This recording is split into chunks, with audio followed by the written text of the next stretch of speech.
Sweet dreams till sunbeams find you. Sweet dreams that leave all worries behind you.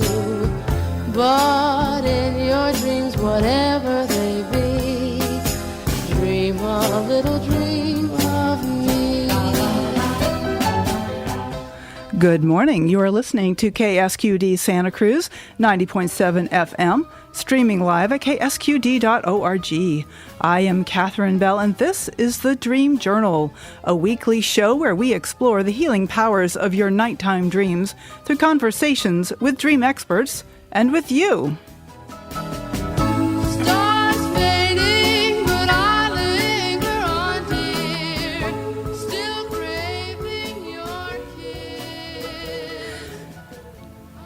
In the words of Carl Jung, who looks outside dreams, who looks inside awakens.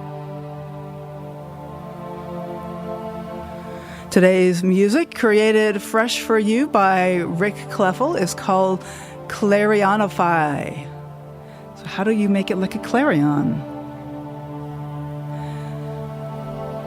Today, award-winning poet Gilda Morina Syverson will share with us some of her dream-inspired creations and speaks about how her Italian-American father inspired her interest in things psychic, from yoga to spiritual guides to dreams.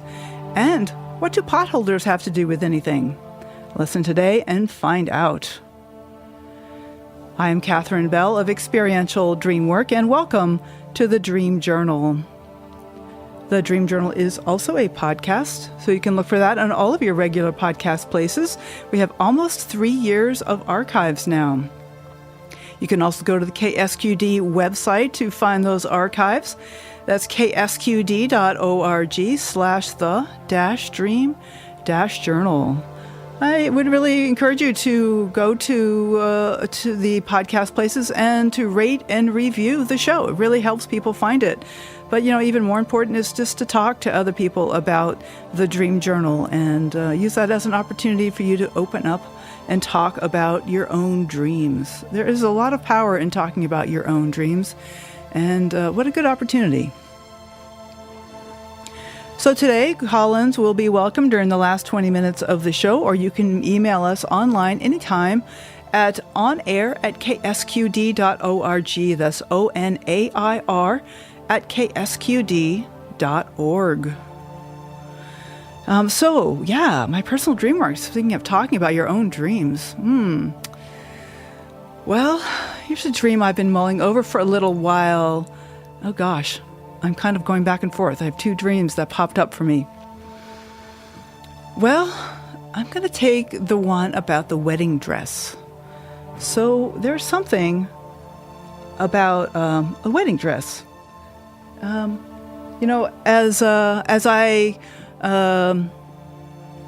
many of you know, I actually got married this fall. Yay! That was so exciting. So, my wedding dress in the dream, though, is I'm stitching up this dress, and it's not white. It has these dark panels of all the different colors that I like to wear, like maroon and navy and olive, and it has a kind of a bodice with a low cut to it, which is not my usual style, but, maybe there's something about being a relationship that's a little, vulnerable, a little bit revealing and sharing what goes on inside of me with my loved one.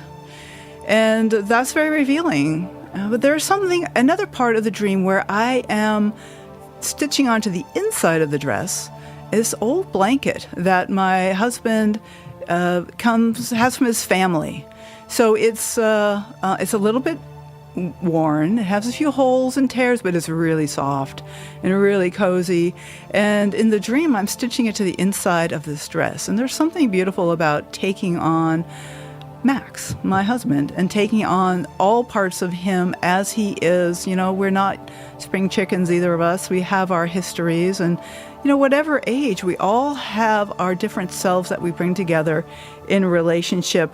And for me, there's something beautiful about the idea of bringing, accepting and really bringing close to my skin all these parts of my beloved. So Just taking a moment to feel that wedding dress on my body and just imagining what that's like to have somebody so close to your skin. Relationship has been challenging for me, and I feel like this is a good one. So celebrate that. All right, we want to say hi, Gilda. Hi, Catherine. Good to hear you. This is Gilda Syverson. Gilda Morina Syverson is a poet, author, artist, and educator with an MFA from Southern Illinois University. She is a Healing Touch Practitioner and a Memoir Instructor. Gilda has been writing poetry for over 35 years, much of which is based on her extensive dream life. Her books of poetry are called In This Dream, Everything Remains Inside, and Facing the Dragon. Gilda's award-winning poetry and prose have appeared in literary journals, magazines, and anthologies in the U.S. and in Canada. Her Italian-American heritage is also the impetus for many of her poems, and her first memoir, My Father's Daughter, From Rome to Sicily, and her webpage is gildasyverson.com. So, welcome on the show, Gilda. Thank you, Catherine. I'm glad to be here. Yeah, so I met you through Katie Mason, and I think you called in when we had Katie on the show, or was it Doris? No, it was Doris. It was Snyder. Doris. Doris Snyder. Yes, another wonderful dreamer who I'm happy to be connected with, and we heard that you have dream poetry, and I thought we should just go ahead and start right out with a poem, if that works for you. It does. Thank you. Yes. And Great. The poem I'm going to read is called Ancestors. Okay. Floating in and out of waking, I'd see faces of departed female ancestors. My great aunt, Sia Cungetta, her sister, Sia Barbara, whom I never knew, my father's mother, Nana Nicolina, Mom's sister, Aunt Josie, who died at 33. Each woman took her turn, hovering close by, like mother owls returning to nurture their young. Tonight, not just faces, but voices emerge, along with those who've since passed on. Another great aunt, Sia Rosa, and Nana Egidia, the grandmother I'm named after. She calls from across the way. I call back to her, and the moon, and the hawk, and the raven. All gather, glide across space. I awake, and they vanish, leaving shadows. Wow, this is beautiful, Gilda. I love the relatives like owls, kind of fluttering around, and then the birds, the ravens, and the hawk. Yes, and the moon. Ah, yes. We can't leave out the moon. No, we can't leave out the moon. Yeah, everything is more magical in moonlight. Yes, that's true. That's true. So how did you first get interested in dreams? Like, what called you to your dreams? And then I also want to talk about how you started to create poetry out of your dreams. Okay, so that's a great question. In my memoir, My Father's Daughter from Rome to Sicily, which you just mentioned, I have a quick line in there that says, I share a story about my childhood and my father owning a hardcover black book that included the meaning of dreams that I frequently looked through when he was working at the barbershop he owned and operated. There were other topics, from astrology to yoga, that also piqued my interest. I'm not sure Dad read all of them, but my father was really interested in dreams, and he would always tell my siblings and I, there are 8 of us, and my cousin Anne-Marie lived with us 9, and my father would always tell us his dreams, or he'd get halfway through and say, oh, I'll fill you in on that at another time. So I was one of those who really sat by and listened to his dream. And that book, that black book, he told me he didn't want me looking at it anymore. But when he was at the barbershop, I would look at it. And then when I left for college, he gave me that book. Wow. And I still have it. Why do you think he didn't want you to look at it? I'm curious about that.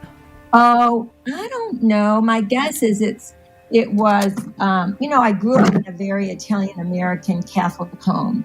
And even though his big interest was the dream part, and he really believed in like messengers, like angels, that kind of thing. But I don't know, maybe it was the numerology in there, the chakras, of course, which is now I'm involved with in Healing Touch. handwriting analysis. I don't know. Sometimes my mother would say, Nick, stop telling her these things. You know, you're just gonna, because everyone else after a while would just leave, and I would just sit at his feet listening to these dream things that he told us about. He even had a dream walking on the stars toward heaven. And the younger generation, he taught them the song, and they sang it at every birthday party or event we got together, including my cousins. No, where did the song come from? It came from a dream. Oh, you mean he wrote a song based on a dream? Yes. Oh, wow. So I think it's been in my family, this dream, this love for dreams, and it really came from my father. So it happened years ago, and I started writing poetry, dream poems. Well, I've written down my dreams for a long time, and then I began to just turn them into poems. And so I keep a journal by my bed, and I write down. I mean, in the middle of the night, if I'll put on a little light and I'll write it down. My husband's so used to it now, and I don't want to lose those dreams, you know, Catherine. And so, and I liked just, I didn't do dream. I have gone to some dream workshops, and I'm in a small dream group now with Doris Snyder.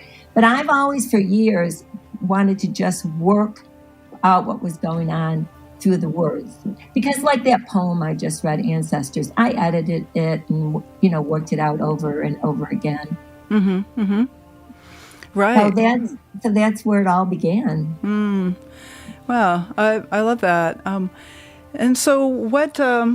So it's interesting. I love how the richness of bringing together your heritage, your Italian American heritage, your Catholic heritage, and the magic and the dreams. And the dreams have really just always been present for you, and that feels like such a blessing. So many of us were told, "Oh, that's just a dream. Oh, you know, that's nobody wants to hear your dream." And so, you know, I love that your father was someone who really modeled appreciation for dreams and curiosity.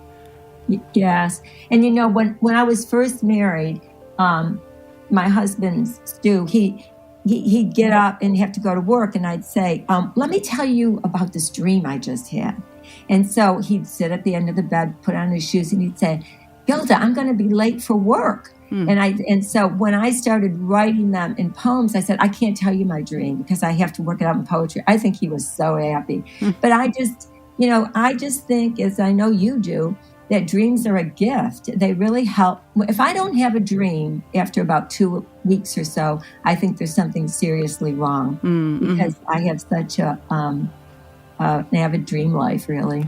Right. Well, you know, the times that I have been without dreams for long periods of time are times when I'm kind of stuck, or else I'm in a lot of pain. Sometimes if I'm, you know, like when I was breaking up with a boyfriend 10 years ago or something, and I just was frozen and numb, and I wasn't willing to feel how much pain I was in.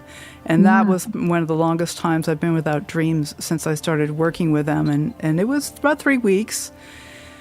Because it was just so painful to, you know, be willing to recognize that I was leaving this person and it wasn't going to work. And when I so much wanted it to work.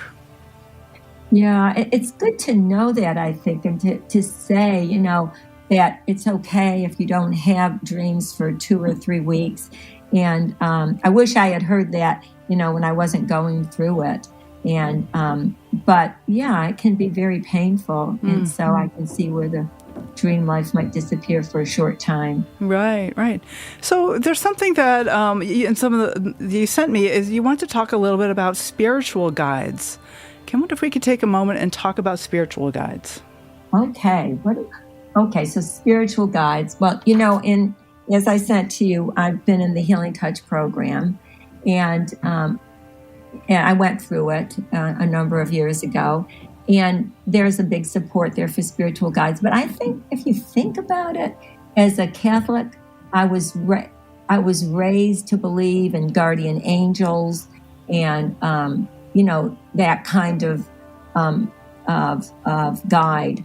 And then it just moved on because I read Ancestors, I think especially not only for the women there, but also because of the moon, the hawk, the raven. Because when I see animals, they are guides for me. Like if a raccoon appears, I go rummaging through my my book to see what raccoon stands for, and it's always very helpful. So I see, and they're part of nature. They're part of the spiritual world for me anyway. And so those are, I think, the spiritual guides that are for me. I actually drew angels for about 10 plus years, and a number of years ago. And then I got so involved in writing that first memoir, they kind of, they're around, but I'm not working on them as much. Okay. So that's where I think spiritual guides are for me. Yeah. Okay. So, do you access them in waking life as well, so that you can bring these dream characters into waking life? Oh, yes. Yeah, yes, actually. My mother passed away in September. Oh, I'm so sorry. Thank you. And that's probably also why I read Ancestors. She's not in there.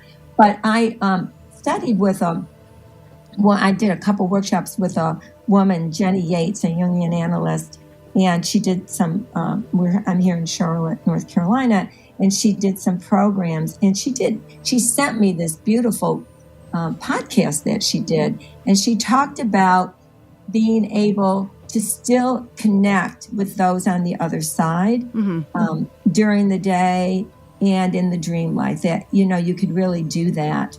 And I'm in a group, a Jungian group with astrology here again. And another younger woman had told me the same thing just the week before. So I do bring it into my daily life. I mean, I'm a writer and an artist, and so it can be a part of my daily life. It just seems to fit in for me.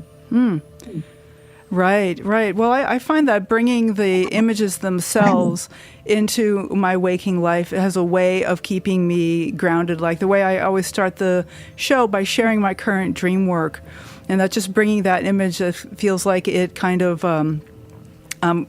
blurring the line a little bit between the conscious and the unconscious, between the awake and the sleep, and like bringing a little bit of magic into the moment. Yes. I like that. I like that you start with a dream. Yeah. I've heard a number of your programs, and I like that because it just supports that whole concept that you're talking about. That we have the waking moment and we have the dream life, and they're all part of us. And, I think of this show as kind of a little bit of a nudge toward the dream revolution, where we can bring dreams into waking life, and we get to really access that deeper part of ourself. Is something that I really am really wanting to do with this show, is to make dreams something that we can all talk about and appreciate. Yes, I love that. I love what you just called it, Catherine, a dream revolution. It's really nice.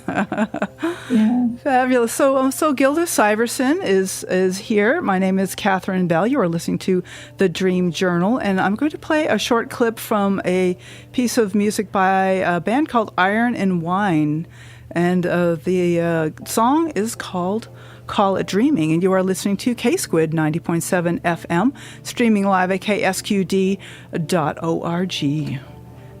In about 20 minutes, we will be opening the phones, but you can send an email right now, if you'd like, to onair@ksqd.org. Where the time of our lives is all we have, and we get a chance to say, before we ease away, for all the love you left behind, you can have mine.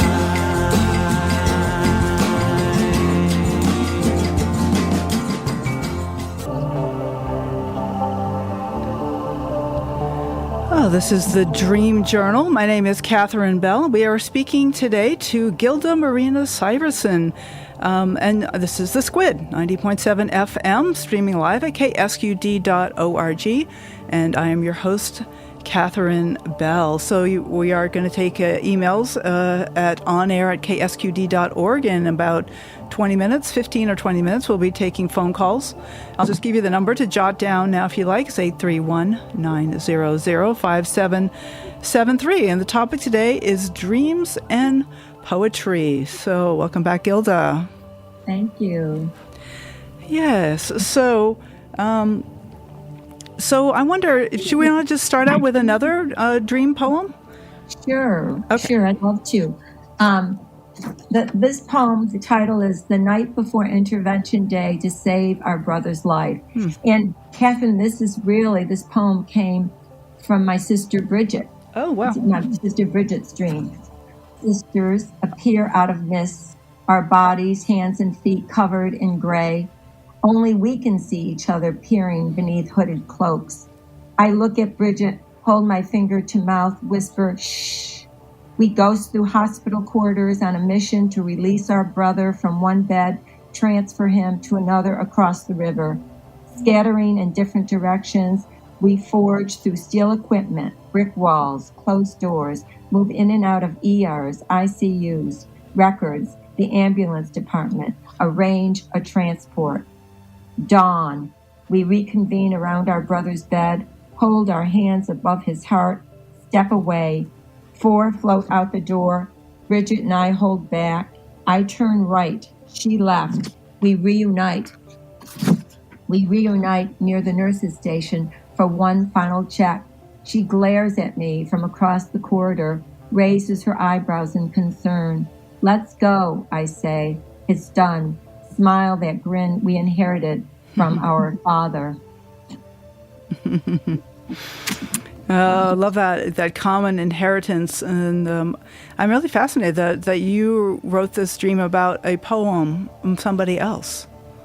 I know. I had to think about that. She told me about it, and of course, for anyone who knows me, they know I obsessively go over and over and edit and re-edit my poems because that's the way I figure things out, is by using the words and re-editing. So I'd love to ask Bridget again exactly what her dream was because I think I might have made some changes, and but it was kind of fun to do that. And the poem wasn't fun because we almost lost my brother. Yeah. But in real life, we were kind of doing all that. There were 6 of us girls, and we were determined to keep him alive, and we did. And so it was fun to do it. Fun, and I enjoyed working with Bridget's dream. Right. Well, there's something about creating a dream that kind of crystallizes or distills a moment for me and kind of brings it into a symbolic level, kind of recognizing the multiple levels of meaning that even a waking life event can have. And of course, dreams have many, many levels of meaning. And so and dreams are natural sources of poems in that for me. And, yes. Do you write poetry, Catherine? I do. In fact, I was just jotting down a poem that I had written a couple years ago that I thought I might share on the air at some point. Oh, good. Yeah. And so maybe let's maybe wait till the third segment when we do the call-ins, and I'll be like one of the callers. I can read my dream poem, and I do definitely encourage people to call in and share their dream poetry on the air. We've had that before. Folks call in with dream poetry, and this is a particularly good episode to do that in. So in about 10 minutes, we'll open up the phones for that. Actually, Gilda, we have a question on email for you. Okay. So this is from Clifton, and the question is Virginia and Cliff Stone, listening from Holden Beach, North Carolina, and asking, do you still draw angels? Great program. Thank you for sending the email, Cliff. I really appreciate it. Do you still draw angels? Yes. Actually, I have not been drawing angels for a while, although it's interesting since my mother passed on. I have been doing a little art. I've been sort of incorporating a little art into my life. Like painting? And I'm sorry? What kind of art? Oh gosh. Well, I was doing some collage work. And I was doing some drawing, and my angels were all drawings, mixed media with a gold leaf in the background. And so I've been doing a little of that, which kind of surprised me. And that it's also, when you mentioned earlier, is when I started doing potholders, which I haven't done since Girl Scouts. Ooh, let's talk about potholders. I'm very curious about that. Well, so I hope I answered Cliff's question. So will I be getting back into doing angels? It seems like anything's possible right now. There's such a shift in consciousness. And the potholders, I have a little poem. If we have time, I'll read it. Sure. And it reminds me of the program with Doris Snyder when we talked about daydreaming. Remember when there was a lot of conversation around daydreaming? And the potholders, I started doing it. I ordered some material, and I started doing it because when I would get so anxious about my feelings about my mother's death, because it was unexpected, I would be able to sit down, and it really calmed me down to do these potholders. And so let me ask, are these like sewn, like with a machine, or with crochet, or how do you do the potholders? I don't know if you ever, when I was a kid, you used to be able to buy these little potholder forms, weaving forms. Like with like little stretchy bands that you put on a metal frame with, is that what you're talking about?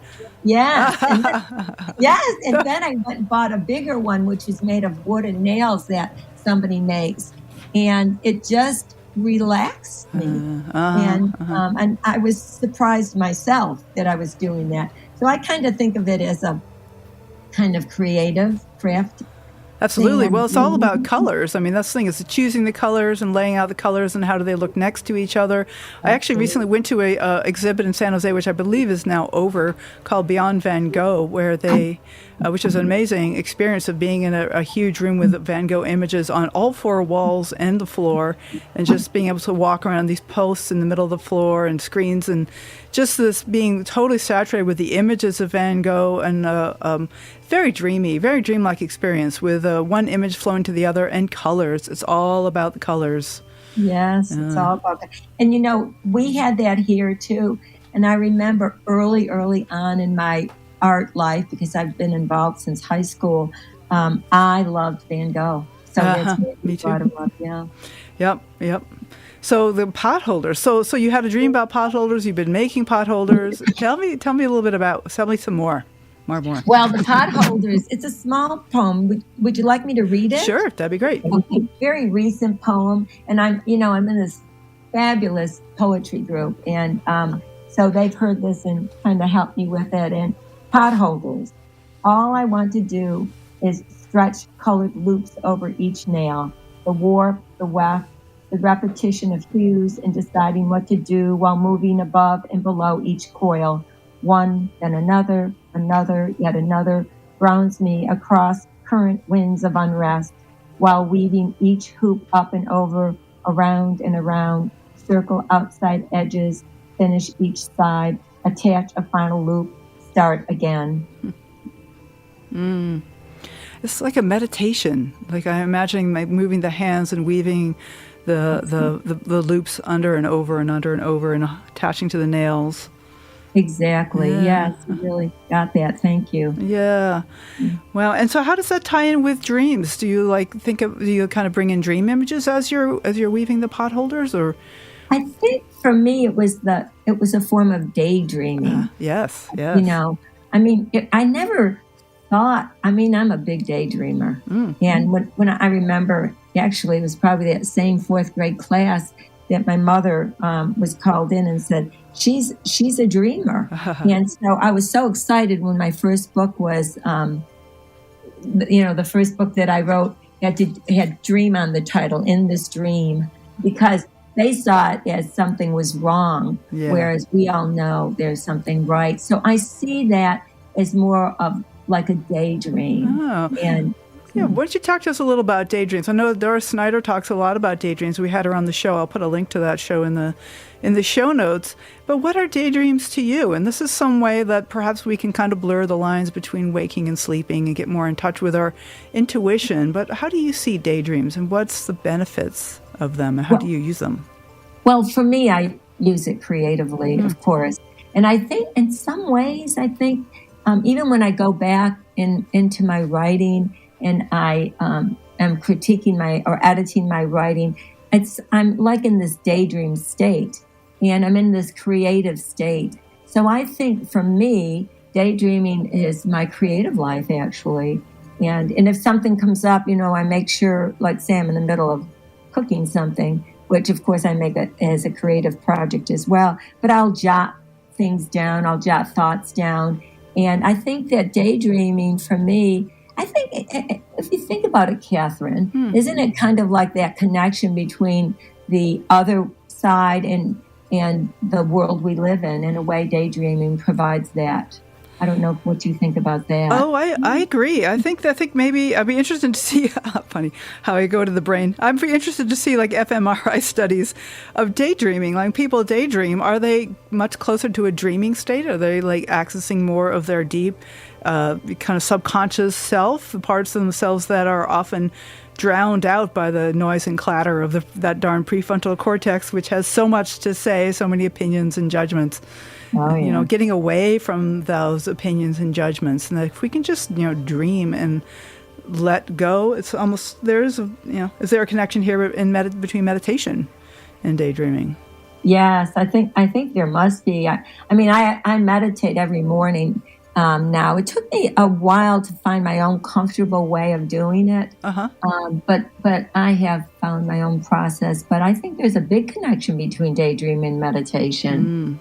Right. In fact, I've actually starting another meditation practice. Listeners will know I've tried many times, but so far this one is the most successful for the last month and a half or so. I've been doing just this process where I get up in the morning, and just 5 days a week, and for 7 minutes I just sit there with my eyes open and just sit there and just like let my mind wander and just. I don't know. I'm not trying to shut anything off. I'm not trying to achieve anything. I'm not trying to get anywhere, but just like letting my mind wander, but really simply. And it's interesting to kind of follow my mind rather than directing my mind. Yeah, nice. Yeah. So far I'm enjoying this very much. And it is a bit of daydreaming here. Yeah. Yeah, I think so. Okay. Oh, speaking of Doris, we actually have Doris on the line. Oh. How about this? Fabulous.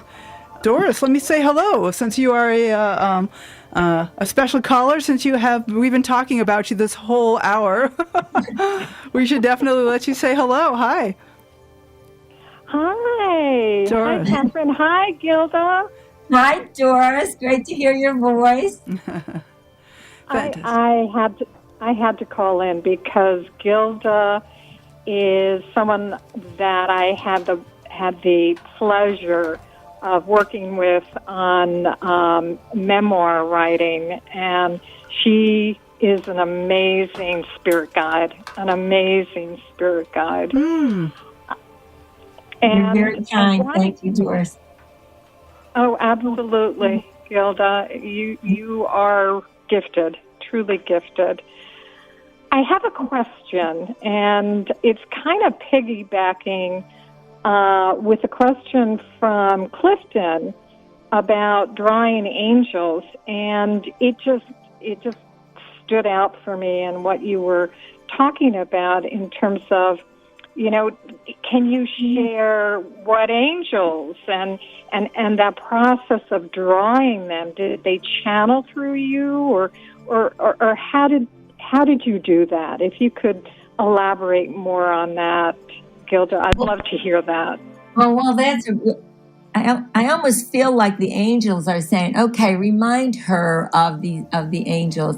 I mean, I have almost 100 of them, so there's a lot, but some of them I felt channeled. I had a friend whose mother had passed on, and I kept trying to do another drawing, and finally I turned the paper over. I said, Anne, is this you? And boy, didn't I start drawing really quickly. And some of them, like all of my siblings, have an angel. And my brother-in-law, who had been in a hospital, I drew an angel while he was in there in an intensive care. And that was sort of a way of getting through. So I think some of them are of people that I know. People used to call me and I'd connect with them about drawing their angels. And we just came through what I called angel time of year, all through, the weeks before Christmas. The angels just seem to be around. And so they are people I know, or in some cases, just something hit me and I started drawing them. Does that answer your question, Doris? It does. Oh. It does. If I may follow up, have you done the same thing with the totem animals, the hawk and the raven? Well, I have not, but I have done just wings. Like I've drawn, I went from doing those angels for over 10 years, and I started just doing wings. And so the idea of wings just appealed to me so much. So thank you for that. Wow, Doris, what a beautiful, beautiful question, and I'm so glad that we had a chance to talk about angels. This is a very popular show. I actually now have 4 emails, and I am also about to open up the phone to other folks. Here's Doris on the line. We'll talk some more, but I need to take a quick station break, and we also will play a little piece of song that Gilda has selected, which is from Josh Groban singing "To Dream the Impossible Dream." You are listening to The Dream Journal. I'm Catherine Bell. My guest is Gilda Morina Syverson. Her webpage is gildasyverson.com. And you are listening to The Squid, K-Squid, 90.7 FM, streaming live at ksqd.org. And I hope you enjoy this song. To dream the impossible dream, to fight the unbeatable foe, to bear with unbearable sorrow, and to run where the brave dare not go. All right, so the phones are open. The number is 831-900-5773. My name is Catherine Bell. I have 3 emails and another caller on the line. This is so exciting. So I think poems are really popular topic right now. So why not say hello to the caller on the line? I know we have Doris, but there's another caller too. And then, thank you. The name is Larry from North Carolina. Hello, Larry. Hi, it's good to for you to let me in on this. Absolutely, it's a fabulous program. Thanks for calling. I'm an old friend of Gilda's, and and yet here I am hearing things about her I didn't know. Quite the fact. Not always the way. We write together in a group, and I did not know that her father was so supportive of the dream work. I got to say, I'm a little envious that I don't have a family that was able to do that for me. Mm-hmm. But it's just wonderful. And I'm curious about her process to some extent. So maybe I'll learn even more than I already knew, particularly around, in some of her dreams and some of her poems, she sort of actively imagines going into them, but she doesn't necessarily name them as dreams, and they just become. I know her well enough to know that they're dreams, and they sort of bring you into that world. But how does she feel about whether or not you need to name them? What do you think about that, Gilda? Oh, that's a great question. And hello, Larry. Thank you for calling in. Larry is an amazing person to poet himself and to be in a dream poetry group with. And it doesn't bother me not to name them as dreams, although people who get to know my work, they can tell when I've showed up with a dream poem. But it doesn't bother me because I think I don't think I knew this early on, but maybe it has something to do with being able to live in both worlds, on both sides of the veil. Mm-hmm. And so maybe that's why, and I'm getting to learn that. But it doesn't bother me. Does it bother you, Larry, when I bring a poem in like that? Well, I don't think it bothers me about yours. It's just when I start writing dreams, I have this tremendous urge, I got to tell everybody it's a dream. It was just a and dream. I actually You see think that? yours is better. Yeah, I think, or to name it. But I do think you're right. I think that by not naming it, it blurs those lines between the worlds. And that a dream that's is an experience that we have. Like, this is one of the things that Carl Jung would say, is that it is an actual experience. Just because we were asleep and it was inside our heads, it's still something we experienced. So it's legitimate in its own right. Well, Yeah. That's and how I Larry's see a it. good one to talk about Carl Jung, because besides poetry, Larry's on the board of the Charlotte Friends of Jung, and he's brought in some amazing people. And so he's a good one to bring Jung up with. Well, maybe we'll get you on another show, Larry. Have you sign you up, get you to be a guest here. That'd be fabulous. Well, we've often, in Charlotte, we've brought in Steve Eisenstadt. Often, Oh, yeah, he's wonderful. So involved with dreams. He's been fabulous with us, for us. Absolutely. But I think that all goes into the importance of being able to interact with dreams through poetry. And I don't know anybody better at it than Gilda is.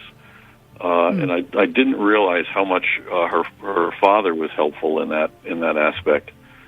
That's very interesting. Oh, yeah. Yeah. It's nice to give him credit, isn't it, Larry? Yeah. Well, and the fact that he's one of those ancestors now, I just love that ancestor poem that you started with. That was fabulous. Thank you. Thanks so much. No better way to meet our ancestors than in the dreams and in writing them. Yeah. Thank you, Larry. Yeah. So wonderful. And that is one thing I am excited about this, Gilda. I have never really thought a lot about the ancestors. I mean, I thought about like healing from like the wounds of our ancestors, but actually to connect with them as well and bring their strength into my life, as well as, sometimes I feel like, oh gosh, it's on me to kind of heal all that. Yeah. which is something, it's an opportunity, but it sometimes feels like a burden, but also to bring in their strengths. I find myself thinking of my father's mother, Emma Bell, who was a nurse and kind of a frontier nurse. And she just popped into my head as a kind of an angel in my life, one of those owls. Oh, that's great. Oh, I love you calling her an owl. Yeah. That's so nice, isn't it? Yeah. Mm-hmm. Yeah. Well, thanks for calling, Larry. I want to check in with some of these emails. Yeah, yes, this is a great show. Thank you very much for putting it on. I'm so delighted. Thank you, Larry. You're so welcome. Bye-bye. All right. So we do have 3 emails, more emails. I want to take a just quick look at some of these. This is one from Ray, who's a regular Santa Cruz caller. I wish I was home at my computer. I'd read you a poem my mother wrote about an angel that appeared at the foot of her bed a year before her husband got a tumor in his brain. He had surgeries, but passed a couple years later. But the angel brought her strength to get through it all. Oh, my goodness. I feel like I'm going to cry. She knew it all the way through that is why the angel appeared to her. Ray, thank you. Wow. Beautiful. So beautiful. Yes. And then here's Jacqueline Zimmerman. Thanks for having this conversation. This is to address to Gilda. I came to focus on dreams when I began psychotherapy and reading Freud on dreams. In psychotherapy, dreaming became the aid for unleashing my self's story, to free myself of what trapped me in the unhealthy part of my story. That was a major part of my healing. Does this sound familiar in your work on dreams? This is from Jackie Zimmerman. Oh, yes, I really think so. I mean, it really is the healing part. I think the reason thank you, Jackie, that was beautiful. Yeah. And I think when I don't dream, like that's rare, but I went through a period of not dreaming for about 3 weeks, as I mentioned earlier. I felt different inside, like something was missing. And because of Zoom and the COVID now, I was able to hop on to a Chicago Friends of Young group. And I posed that question. The woman was kind of, 3 weeks? That's all. Don't worry about it. Well, and there is something about reframing the stories of our life that I think Jackie is pointing to here. And I find dreams so valuable with that. And as for not being able to remember dreams, it's an interesting synchronicity that our fourth email is actually about that specific topic. So let me bring this into the conversation here. This is from Anne. Gilda is a dear friend and colleague and has always inspired me with her dream work. Whenever I have an intense dream, I think of Gilda and what she would say about it. Here's my question. My husband rarely dreams. Based on your earlier conversation, does that mean he is stuck or frozen in a part of his subconscious? And now I want to bring a lot of tenderness there. I think it's different to be a really active dreamer and then have kind of, we call it a dream drought, have a bit of a dream drought if you've been really active. But if you've really never remembered your dreams, I don't think it's a problem. I think there's lots of people who just don't remember them, like on a regular basis. So that's my opinion. What do you think about that, Gilda? I agree with you, Catherine. Some of us dream and some of us don't. Yeah. And my husband doesn't remember his dreams. I mean, he did remember one once about a year ago, and I just grabbed it and made a poem out of the end of it, out of the last part. But I totally agree with you. I think that some of us, that's part of how our brain is wired. Yeah. Don't you think? Absolutely. So? Thank you for bringing in the brain, too, because I think it's actually kind of miraculous that anybody ever remembers a dream, that the parts of the brain that are active when we're dreaming are like, the hippocampus, the amygdala, and the that kind of really deep, kind of they used to call it the limbic system, the kind of primitive part of the brain. Those are the most active when we're dreaming, and yet when we're awake, it's more like the prefrontal cortex and the high, quote unquote, higher functions, the later evolution part of the brain, and that kind of drowns out those deeper things. And yet, even us, even anybody who's in a dream drought or people who says, "Oh, I never dream," the research has shown that this is just not true. Everybody does dream. Many times a night. It's just a question of whether you can remember them or not. Yes. Even if we're in a dream drought, then we are still dreaming. We're just not getting access to them. And I think, I said, I think it's kind of miraculous that we ever get to access them, because they do happen at a very different level of brain functioning than is typical during our waking life. So I wouldn't worry about your husband, and I think that's just, he just has a different relationship to his brain. Like maybe it's just not, those neural connections aren't there.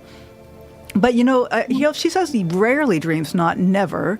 So it could be that there are there are little windows, and I have the belief that we can deepen those windows. That if you do have any kind of a dream, just to be with it and talk about it, and not necessarily look for any solution. It's not like I have to figure out what it means. Just to honor it, like, oh yeah, there's a little window into what's happening at this deeper level in my mind. Yeah. I like that. I agree with you, Catherine. Yeah.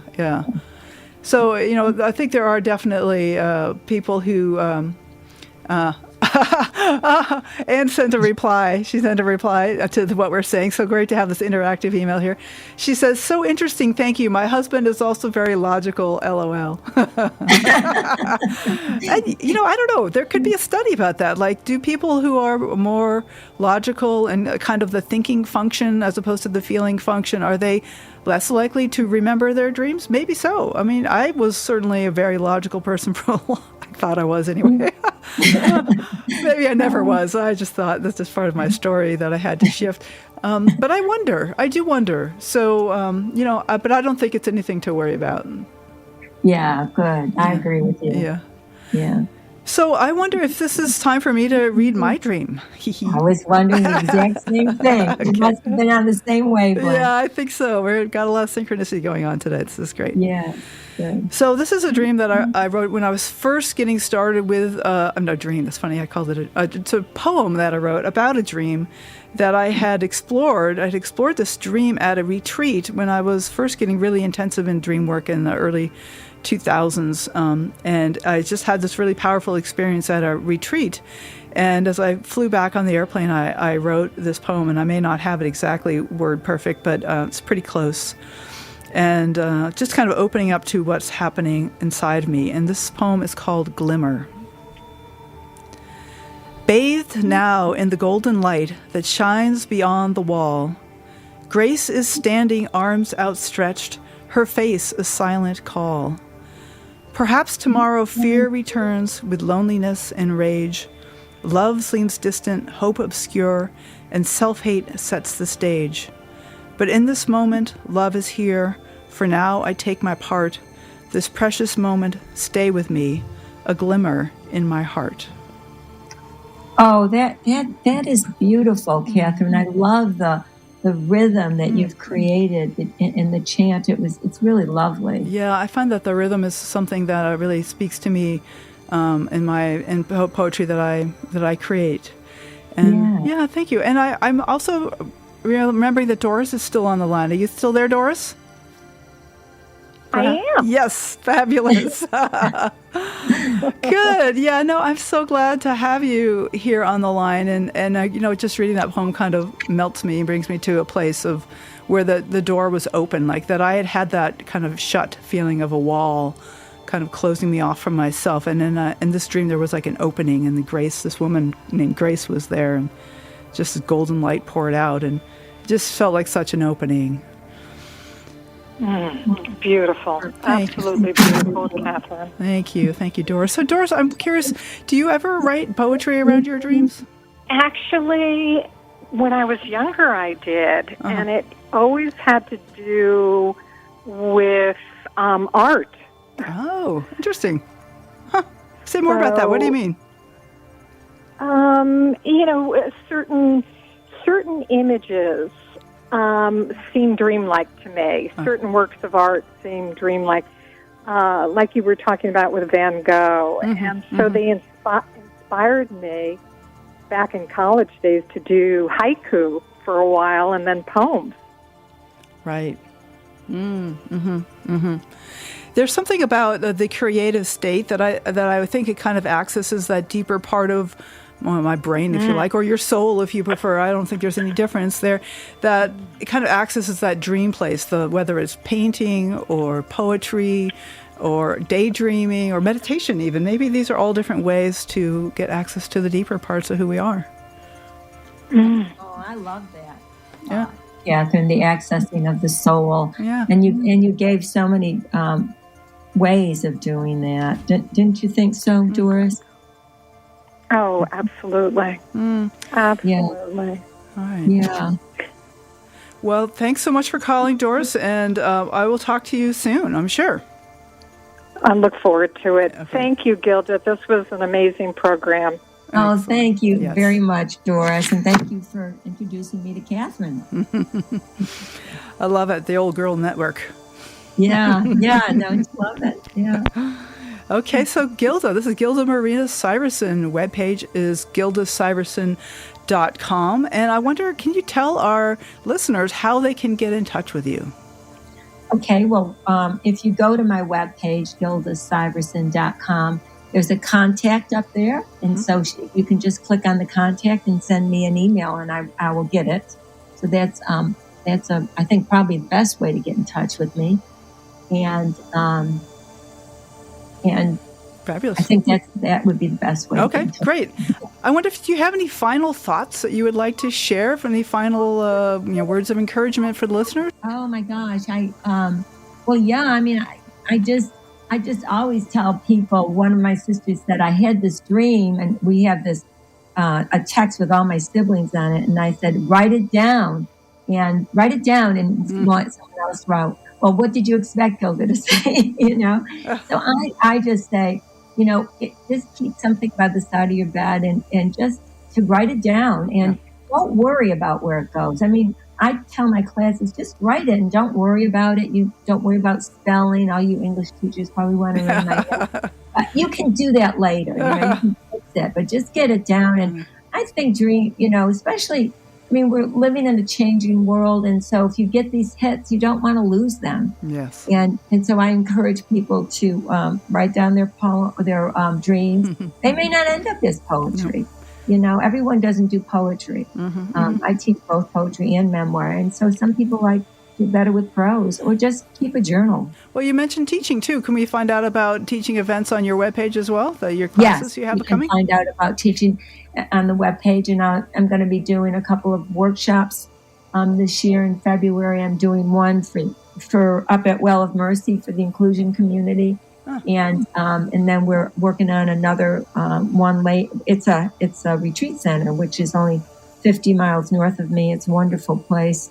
And then I'll be doing another one that will be open to people. So they can do that. And I've been doing a lot on Zoom because, and that allows other people from other parts of the country to hop on. So that's true. I guess. Yeah. So I've been doing that. Well, Gilda, this is amazing. Thank you. And I am sure to check out your webpage and see your offerings coming up. And let's keep in touch. Okay, Catherine. And thank you so much for including me. This has been great fun. Yes, totally fun. What a wonderful opportunity. Take care. Okay, you too. Bye now. Bye. Bye. So I also want to let listeners know that, in fact, I'm starting another round of dream workshops on Monday. So you can send me an email at Catherine@ksqd.org, Katherini@ksqd.org. And it'll be a welcoming community of like-minded dreamers, and learn about how to work more deeply with your own dreams. That's starting Monday, so don't delay the Monday afternoon if you want to join us. We've had a very positive response, but there are still a few places. And next week, our guest will be a dear friend and mentor of mine, Susan Marie Scavo. Sue is also a poet, plus she has decades of experience working with dreams. So listen to that live broadcast Saturday at 10, or catch the podcast replay, which as always will be released on the Monday following the show. Stars fading, but I linger on, dear, still craving your kiss. I am Catherine Bell, and this has been the Dream Journal. Thanks for listening.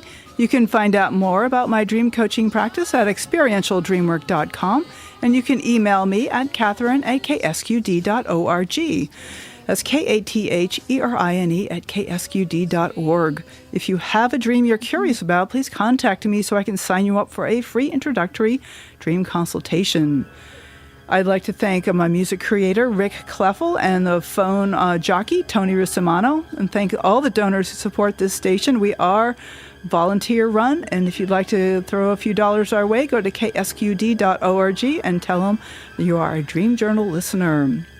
When you wake up tomorrow morning, take a minute to look within. Do you remember a dream? Write it down and bring it to the next Dream Journal. I am Catherine Bell, and you are listening to KSQD Santa Cruz.